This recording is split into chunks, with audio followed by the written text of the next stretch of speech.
Cześć, mam dzisiaj ogromny zaszczyt gościć Tymona Kolasińskiego, rekordzistę świata w średniej w konkurencji 3×3, pięciokrotnego rekordzistę świata i mistrza świata w konkurencji Pyraminx, a do tego wielokrotnego multimedalistę Mistrzostw Polski. Nie wystarczyłoby nam czasu, żeby opisać wszystkie te tytuły? W skrócie, najlepszego zawodnika w historii polskiego speedcubingu. Dzień dobry, Tymonie.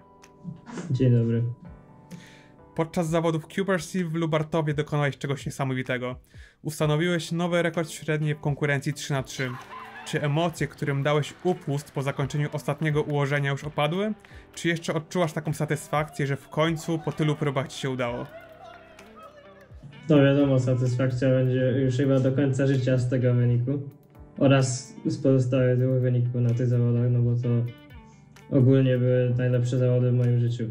No jeżeli o tych próbach już mówimy, bo kilkukrotnie zdarzało ci się być już bardzo blisko tego wyniku, no to musimy wspomnieć o zawodach w Krakowie. Wtedy wydawało się, że już jesteś tak blisko osiągnięcia tego rekordu, że bliżej się już nie da. Niestety ostatni czas 6,76 spowodował, że do średniej wliczała się inna wysoka szóstka. Czy po tych zawodach w pewien sposób zmieniłeś coś w swoim przygotowaniu, albo inaczej? Jakie były kluczowe czynniki tego osiągnięcia, tego znakomitego wyniku 5,09?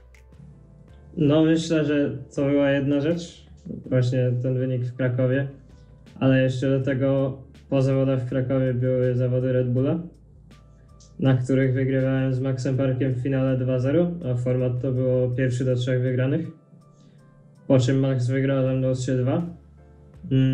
No i po tych zawodach już potężnie się załamałem i uznałem, że muszę coś zmienić w swoim nastawieniu.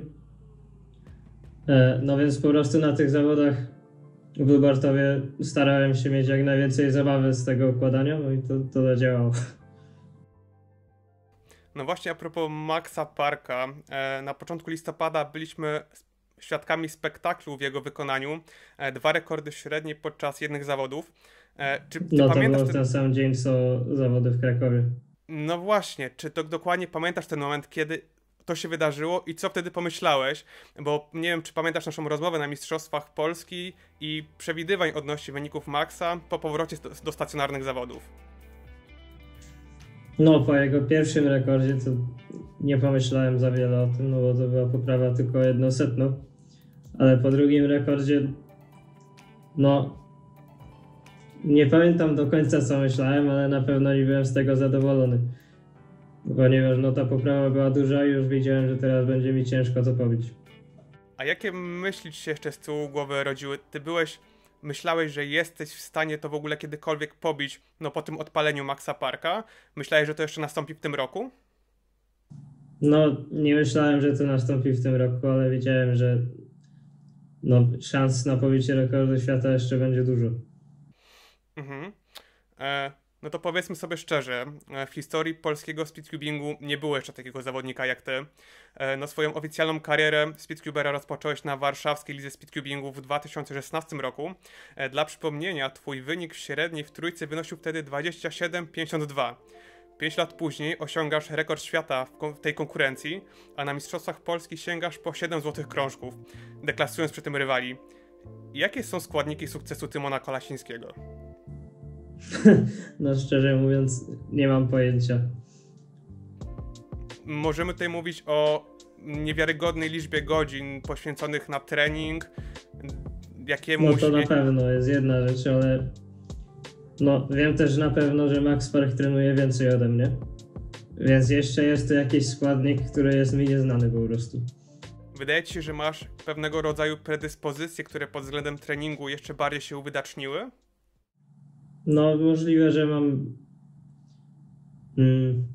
jak to powiedzieć, wyobraźnię przestrzenną powyżej normy. A robiłeś sobie jakieś takie testy, które by mogły cię w tym upewnić? Wydaje mi się, że ze względu na to, że jestem w edukacji domowej, to miałem robione takie testy, ale nie pamiętam ich wyników. To wróćmy teraz jeszcze do speedcubingu. Ten arsenał speedcubera, który niewątpliwie posiadasz, podzielić można na 3 kluczowe elementy. Liczbę poznanych algorytmów, look ahead, czyli umiejętność przewidywania sytuacji na kostce, oraz TPS, czyli liczbę obrotów na sekundę, Które z tych atrybutów według Ciebie mają największe znaczenie? No i jak one się rozkładają podczas tych ułożeń najlepszych zawodników, takich jak Max Park czy Rui Hengzhu? No ja myślę, że jest jeszcze jeden atrybut, mianowicie znajdowanie rozwiązań, które nie są algorytmami, no bo właściwie pierwsze dwa etapy układania są zupełnie intuicyjne. No i na pewno to jest moja największa przewaga nad wszystkimi innymi zawodnikami. No u Maxa Parka wiadomo, jego look ahead jest po prostu najlepszy i pewnie nikt mu nie dorówna w tym nigdy. A u Rui Henga za to jego TPS też przewyższa wszystkich. Czy ty jesteś w stanie na przykład nadrobić tego TPS-a w porównaniu do Rui Hengzu, wykorzystując już tą swoją przewagę, o której już powiedziałeś? No jak widać tak.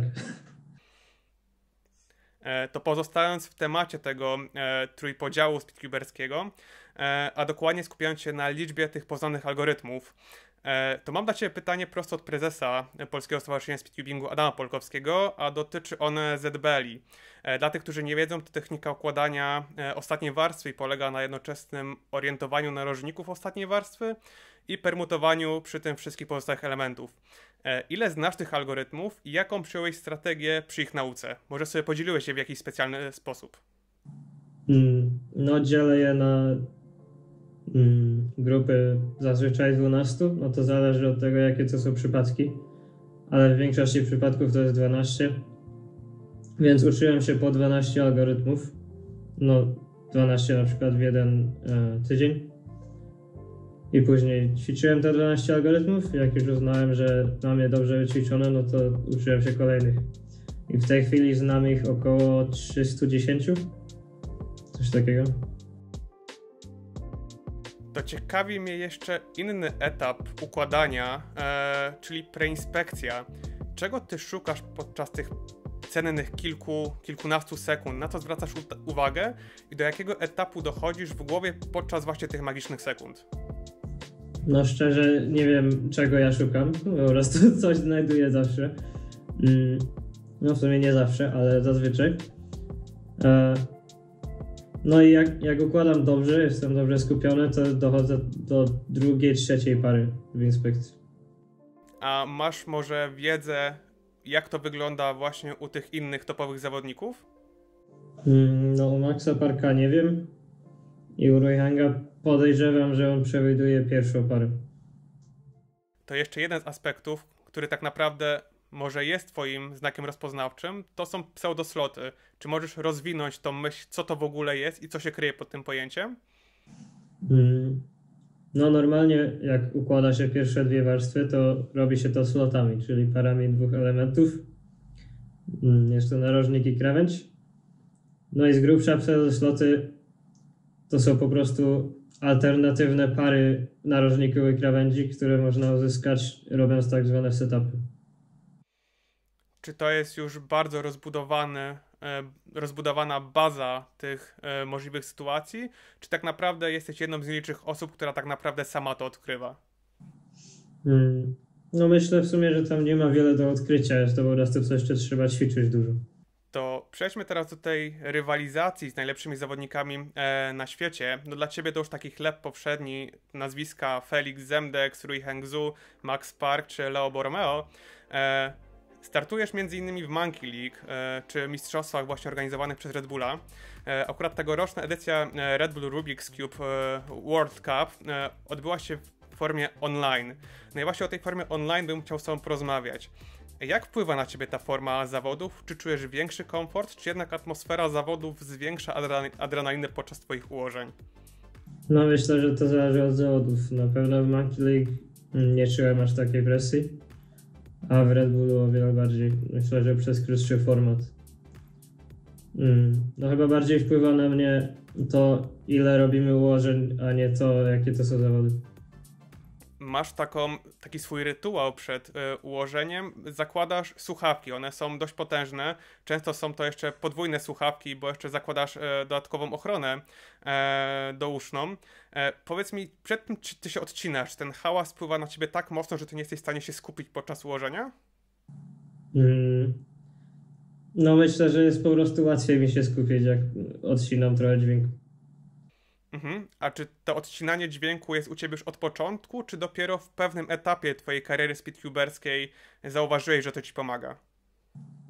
No zacząłem tak robić chyba na początku 2019. No i od wtedy już właściwie zawsze tak robię. A co z tymi zawodami online w Polsce? Wziąłeś udział tylko w jednej edycji PPO i dlaczego nie widzieliśmy cię w późniejszych odsłonach? Nie no, więcej niż jednej, ale no w pewnym momencie uznałem już, że organizacja tych zawodów była tak słaba i tak mnie denerwowała, że wolę już w nich nie układać po prostu. A możesz rozwinąć tą myśl, co tam ci nie pasowało? No główna rzecz to był brak zasad. Znaczy no zasady były właściwie tworzone w momencie, kiedy były potrzebne. No i oczywiście czasami były zapominane, więc różni zawodnicy byli różnie traktowani. Nie było to najlepsze. Czy jeżeli te normy zostałyby znormalizowane i byłyby jasno nakreślone, czy ty byś był chętny wrócić właśnie do takich zawodów online w Polsce? Możliwe. Mhm. To wróćmy jeszcze na chwilę do tej twojego ostatniego sukcesu i atmosfery, która wytworzyła się wokół średniej 509. No przyznam szczerze, że nie byłem świadkiem tak dużego sukcesu medialnego speedcubingu w Polsce. No stałeś się medialnie gorącym nazwiskiem. Jaki ty masz w ogóle do tego stosunek i czy czujesz się częścią większego projektu dążącego do uznania speedcubingu jako sportu? Znaczy, no mam nadzieję, że speedcubing się rozwinie jak najbardziej i jak najszybciej. Ale no na ten cały szał medialny w tej chwili staram się nie zwracać większej uwagi. Mhm. No właśnie mówisz o chęci promocji tego speedcubingu. Jak z twojej perspektywy wydaje ci się, jak jeszcze bardziej to można rozpromować? Bo wyniki, które osiągasz, mówią same za siebie. Ale co trzeba jeszcze więcej, żeby to osiągnęło jeszcze większy sukces? No myślę, że na pewno bardzo pomogłyby zawody podzielone na grupy zaawansowane i amatorskie. W większości sportów takie zawody istnieją i myślę, że jest to dobry sposób, żeby zachęcić ludzi w ogóle do startowania w zawodach. No bo wyobrażam sobie, że jeżeli ktoś właśnie nauczył się układać i układa w 30 sekund, no to nie ma ochoty układać w tych samych zawodach co ja, gdzie układam 6 razy szybciej od nich, nie? No ale niestety nie pozwalają regulacje World Cube Association na takie rozwiązanie. Na zawodach może układać każdy. Czy ty w tym momencie tak jakby delikatnie podważasz to, co mówi WCA i nie zgadzasz się z tymi zasadami? No myślę, że jest bardzo dużo zasad WCA, które nie mają kompletnie sensu. No większość zazwyczaj nie ma znaczenia, ale niektóre zasady co do organizowania zawodów faktycznie myślę robią dużo złego pod względem rozwoju tego sportu. Czy wydaje ci się, że World Cube Association jest taką blokadą dla większego rozwoju speedcubingu na świecie? Nie no, bez World Cube Association nie byłoby w ogóle zawodów, więc ciężko powiedzieć, że jest blokadą, ale na pewno mogliby wprowadzić duże zmiany, które bardzo by z tym pomogły. Mhm. Czy ty i twoi koledzy, najlepsi zawodnicy, myślisz, że możecie mieć wpływ na podejmowanie decyzji World Cube Association, czy to jest tak zamknięty organ, że nie dopuszcza do siebie wiedzy tych najlepszych zawodników? Nie no, myślę, że wiadomo, moglibyśmy do nich napisać list, czy coś w tym stylu, ale problem z tym jest taki, że jeżeli na przykład ja napiszę list do WCA mówiący, że chciałbym, żeby zawody były podzielone na grupy, no to brzmi to tak, jakbym ja nie chciał układać z ludźmi, którzy są gorsi. No ale to nie w tym polega problem, tylko w tym, że gorsi nie mogą układać w zawodach swoich, tak jakby. Mhm. A myślisz, że ten ruch na przykład Adama Polkowskiego dotyczący Mistrzostw Polski Juniorów to jest dobry etap właśnie do rozdzielenia w tym momencie kategorii wiekowych, żeby osoby w tym samym wieku startowały w jednej kategorii? No to może trochę pomagać, aczkolwiek no sam miałem taką sytuację, że chciałem pojechać na jedne z tych mistrzostw, bo oczywiście kwalifikowałem się do jednej z grup wiekowych, po czym Adam namówił moich rodziców, żebym nie jechał. No więc nie wiem do końca jaki tam jest plan. A znasz argumentację za tym, żebyś nie jechał? No podejrzewam, że argument był taki, że jestem po prostu za dobry. No bo druga osoba tam Znaczy, osoba, która wygrała, była chyba 4 sekundy wolniejsza ode mnie, no więc pod tym względem miało to sens. No bo już jakby mogłem konkurować z najlepszymi na świecie wtedy, nie? No to wróćmy jeszcze do samych kostek, pomijając ten cały aspekt organizacyjny. Pewnie wiele osób się zastanawia, i w tym ci najmłodsi zawodnicy, na jakiej kostce układasz? Ja wiem, że ty zmieniłeś tą kostkę i że pierwsze zawody, na których ją wykorzystałeś, to były prawdopodobnie Cuber's Eve. Czym był podyktowany taki krok właśnie o zmianie hardware'u? No, po pierwsze uznałem, że ta kostka jest chyba lepsza. Po drugie, te kostki używa Max, więc podszedłem do tego tak, że jeżeli układam na innej kostce niż on, no to może być lepsza, ale może być też gorsza. A jak układam na tej samej kostce, no to na pewno nie może być gorsza. Więc wolałem układać na tej samej kostce i po prostu przebić go na bazie układania. Jakby potwierdź te moje założenie, czy zawody Cuber's Eve to były pierwsze, na które wykorzystałeś tą nową kostkę? No, ułożyłem na niej jedną rundę wcześniej, ale to były faktycznie pierwsze zawody, na których przyłożyłem się do tego, żeby nauczyć się na tej kostce układać. Mówisz o nauce sprzętu de facto. Na co ty zwracasz uwagę? Może jakimś kluczowym aspektem właśnie sprzętu jest siła magnesów, feeling, może nawet rodzaj plastiku. Czym podyktowany jest twój wybór? No właściwie nie myślę o tym tak obiektywnie, tylko po prostu układam na tym, na czym wydaje mi się, że będę najlepszy. Przejdźmy teraz do konkurencji Pyraminx, bo tam również osiągasz doskonałe wyniki. W swoim CV masz już 5 rekordów świata od 2017 roku. Tak naprawdę pobijasz sam siebie, ale nie ukrywasz się również ze swoim stosunkiem do tej konkurencji. Często mówisz o braku rywalizacji, no ale mamy w Polsce takich zawodników jak Dominik Górny, Kuba Hipscher czy Rafał Waryszak. Nie czujesz w ogóle ich oddechu na plecach? No teraz czuję, jakby kiedyś mówiłem o braku rywalizacji i no nie wiem, czy to było uzasadnione. No teraz na pewno rywalizacja jest ogromna, ale no jak można było zauważyć, teraz na zawodach w Lubartowie w ogóle nie układałem Pyramixa. Chciałem się skupić po prostu na 3x3, ale jak będą jakieś mistrzostwa Europy, no to będę trenował i wystartuję.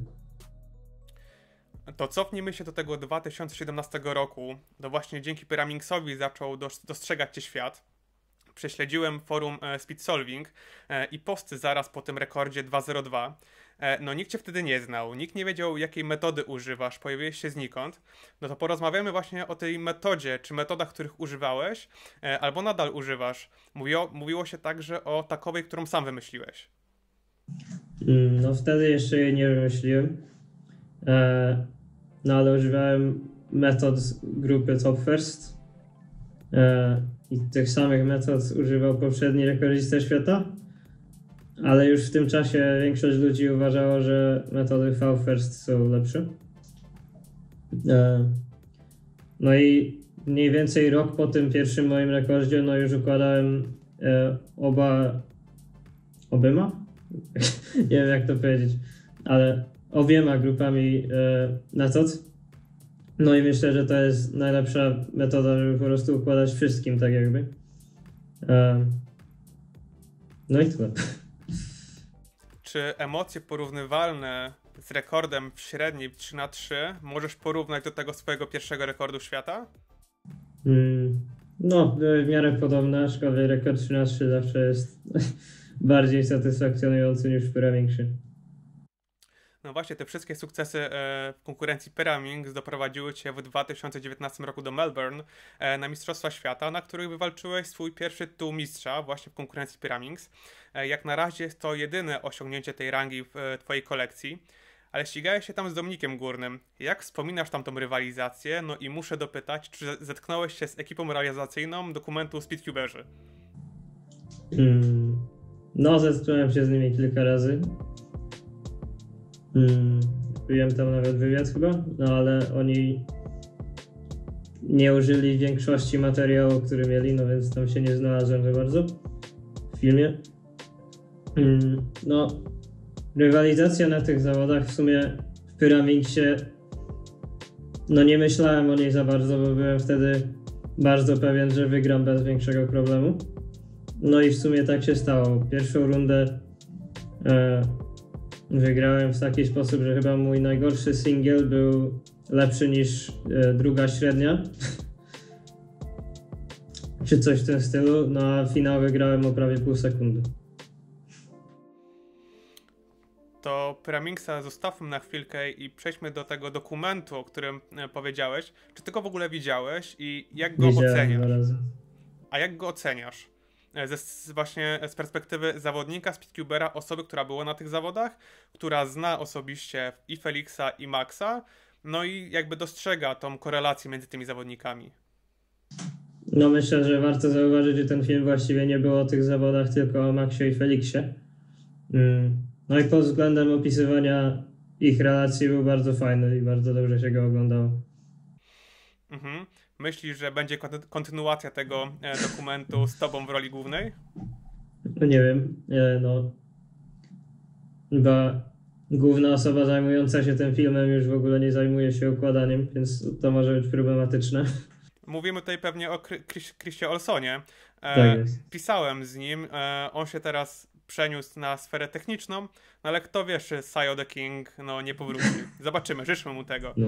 Myślisz, że jeżeli pandemia nie przeszkodzi w rozegraniu kolejnej edycji Mistrzostw Świata, które mają być w 2023 roku w Korei, to możemy spodziewać się powtórzenia sukcesów w Pyramingsie, a może osobiście musisz sobie coś udowodnić i liczysz na coś więcej? No myślę, że będę o wiele bardziej skupiał się na 3x3 i Big Cube'ach niż na pyrce. Ale no spodziewam się po sobie, że będę też trenował pyrkę. Zobaczymy, czy tak się stanie. To nawiązałeś już do tych Big Cube'ów, no to jest kolejna z części oficjalnych konkurencji, w których przynajmniej w Polsce, a nawet w Europie nie doświadczasz już konkurencji. Na świecie jednak w tej materii niedościgniony jest już wielokrotnie tutaj wspomniany Max Park. Od kostki 4x4 do 7x7 zarówno w singlach, jak i w średniej nie ma sobie równych. Były ery Weyera, Zemdexa, Hayesa, ale musiały one ustąpić miejsca erze Parka. Skąd bierze się ta jego dominacja i dlaczego właśnie w Big Cube'ach? No w Big Cube'ach jeszcze bardziej liczy się ten jego look ahead. No więc to po prostu bardzo utrudnia dogonienie go w jakikolwiek sposób. Czy ten jego look ahead, muszę o to zahaczyć, wiąże się z jego dysfunkcją? No kto wie, ja bym powiedział, że to się wiąże po prostu z jego ilością treningu. Rozumiem. No to w tej konkurencji 5x5 tobie jest najbliżej do wyników Parka.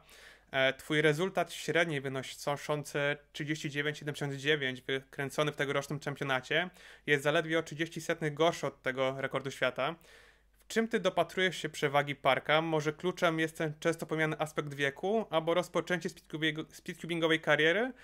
Bowiem Max rozpoczął ją 4 lata szybciej, ale już nie wliczając to ten aspekt look aheadu. Czy on ma coś jeszcze więcej? Znaczy myślę, że na pewno będzie się jeszcze długo poprawiał, ale no przez ten jego styl układania taki skupiony na po prostu jak najmniejszej ilości pauz, no myślę, że jego granica prędkości jest wyżej niż moja, więc może uda mi się go kiedyś przegonić. Czy analogicznie do konkurencji 3x3 w tych Big Cube'ach również używacie tych samych kostek? Chyba w większości konkurencji tak. Mhm. A ten sprzęt właśnie w tych Big Cube'ach, jaki procent odgrywa właśnie w tych najlepszych czasach? No teraz już coraz mniejszy, ale nadal dosyć spory. Mhm. Jeżeli chodzi o Big Cube'y, to mieliśmy jeszcze jedną taką ciekawą sytuację podczas nieoficjalnej konkurencji na Mistrzostwach Polski. Byłeś kapitanem, a zarazem ojcem sukcesu zwycięskiej drużyny podczas tej multikonkurencyjnej sztafety. Gdy tylko wylosowana została konkurencja 5x5, no ty pozostawiałeś rywali daleko w tyle. Analogiczna sytuacja występuje również podczas twoich oficjalnych ułożeń tych Big Cube'ów. Nie ma na ciebie mocnych, nawet 20-krotny rekordzista świata Michał Halczuk. W końcu musiał ci ustąpić tego miejsca. Ty na Mistrzostwach Polski również, zabrałeś mu ten tytuł największej liczby złot w czempionacie. W jakim stopniu ty przynosisz swoje umiejętności z kostki 3x3 na te większe sześciany? No wiadomo, na każdym Big Cube jest faza 3x3, więc to jest jakaś mała część tych ułożeń. Ale z grubsza to raczej przenoszę umiejętność Looka Heada z Big Cube'ów na trójkę. Jakich metod używasz do układania Big Cube'ów? Czy jest to tylko jał, czy tam jakieś kombinacje wchodzą? No tylko ją. Mamy 17 oficjalnych konkurencji, a ty w 7 na Mistrzostwach Polski walczyłeś złoto. No ale co z pozostałą dziesiątką? Co z blindem? W twojej karierze masz udaną próbę, nawet w multiblindzie, 2 kostki na 3 zadeklarowane. Na układanie jedną ręką, żartobliwie mówiąc, też ci nie idzie najgorzej. Ciekawe mnie także konkurencje typu Square One czy Megamix. Planujesz może do nich wrócić, czy fokusujesz się tylko na tych konkurencjach, w których masz jeszcze szansę wyśrubować rekordy? No, zastanawiam się czasem nad Mixem i Oha, znaczy układaniem jedną ręką, ale myślę, że już mam tyle konkurencji w miarę dobrze opanowanych, że dokładanie do tego jeszcze mogło być dosyć ryzykowne. Często mówimy o niszach w danej konkurencji. Czy mimo wszystko w jakiejś konkurencji doszukujesz się jeszcze szans dla siebie?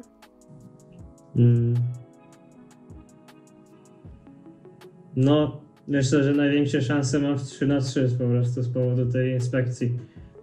Bo 3x3, no poza Pyraminxem 2x2 i z Cube'em, w 3x3 najbardziej liczy się inspekcja, a zawsze mi to świetnie wychodziło i myślę też stąd się wziął rekord świata w Pyraminxie u mnie.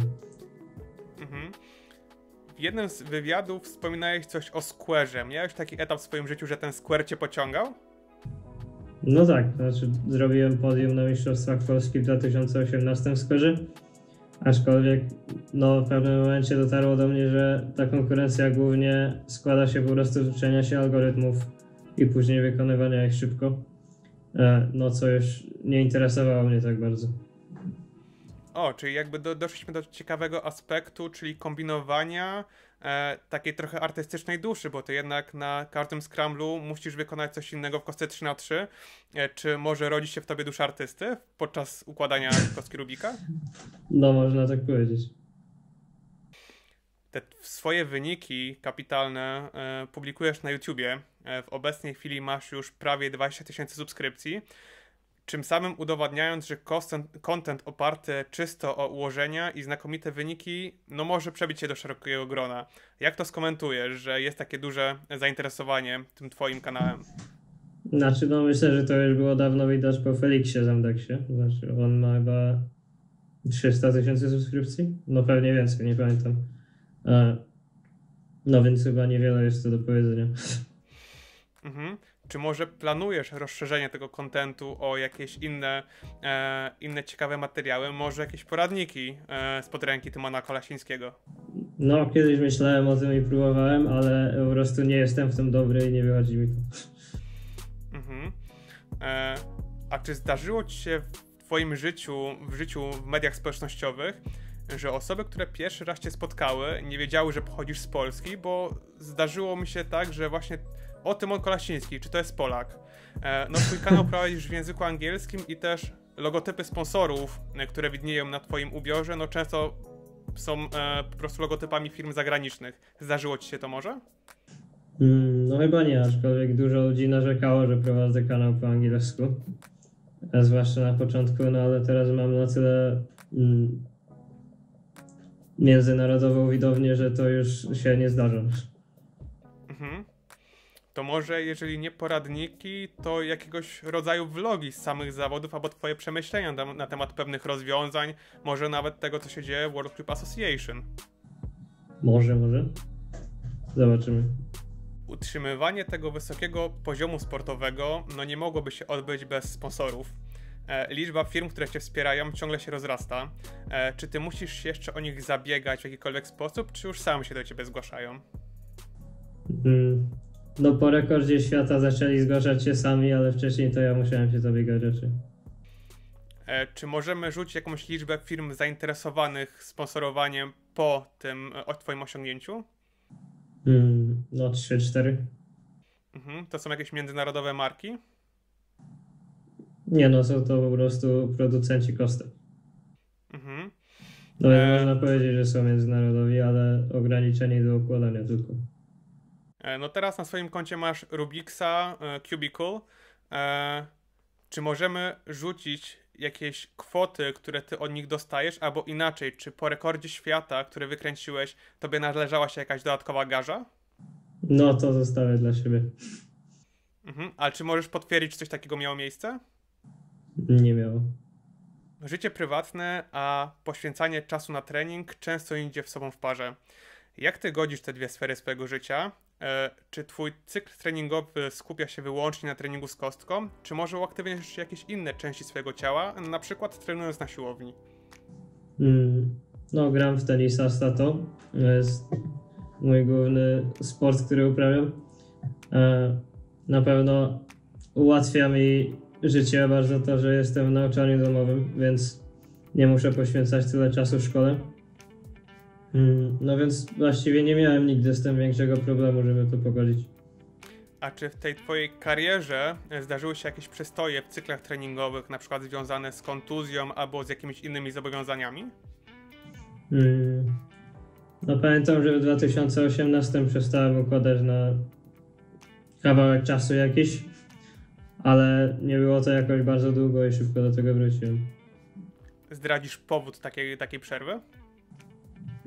No chyba po prostu straciłem motywację na trochę. Strata motywacji musi się wiązać z jakimś silnym bodźcem. Czy to były wyniki innych zawodników, czy może brak tej konkurencji ze strony innych speedcuberów w Polsce? No myślę, że w sumie nie było żadnego bodźca, po prostu trochę się wypaliłem może i potrzebowałem przerwy. Tak żartobliwie mówiąc, czy zastanawiałeś się może kiedyś nad ubezpieczeniem swoich dłoni, tak jak robią to profesjonaliści, na przykład koszykarze w NBA czy kierowcy Formuły 1? No w sumie nie wiedziałem, że jest taka możliwość, ale może się nad tym zastanowię za jakiś czas. Miałeś też chwilę zwątpienia, czy grać w siatkówkę podczas ostatnich zawodów w Lubartowie. Przełamałeś się, czy tak jakby brałeś pod uwagę to, że coś może ci się stać z dłońmi, że tak mocno musisz o nie dbać, albo inaczej, jak ty w ogóle dbasz o te dłonie? No wiadomo, przed każdym treningiem rozciągam dłonie i od tą część ręki, ale no z tą siatkówką to było tak, że zawsze jak ludzie grali w siatkówkę na zawodach, to ja nie grałem, no bo nie chciałem ryzykować jakiejś kontuzji palców. Ale właśnie no wracając do zmiany nastawienia na te zawody, no to uznałem tym razem, że jak mam się dobrze bawić na tych zawodach, no to muszę pograć w siatkówkę. Więc graliśmy cały dzień. No i to zadziałało świetnie, bo miałem dzięki temu dobry humor i dobrze układałem. Czyli mówiąc krótko, kiedy dobrze się czujesz, to masz lepsze wyniki. Tak. Jak porównałbyś siebie z 2017 roku, albo inaczej jeszcze 16, młodego Tymona Kolesińskiego do tak jakby już profesjonalnego zawodnika liczącego się na poziomie światowym? No myślę, że największa różnica to po prostu doświadczenie.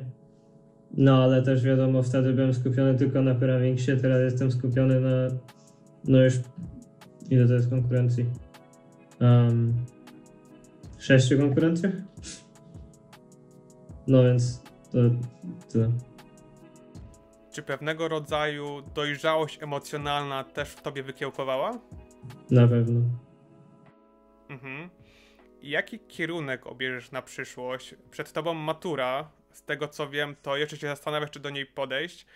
Jeżeli zdałbyś maturę, to może studia. Jak wyobrażasz sobie pogodzenie tego z kontynuacją profesjonalnej kariery?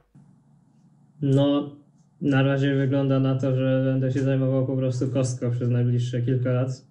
Może nawet kilkanaście, taką miałbym nadzieję. No a potem po prostu zobaczymy, co się będzie działo.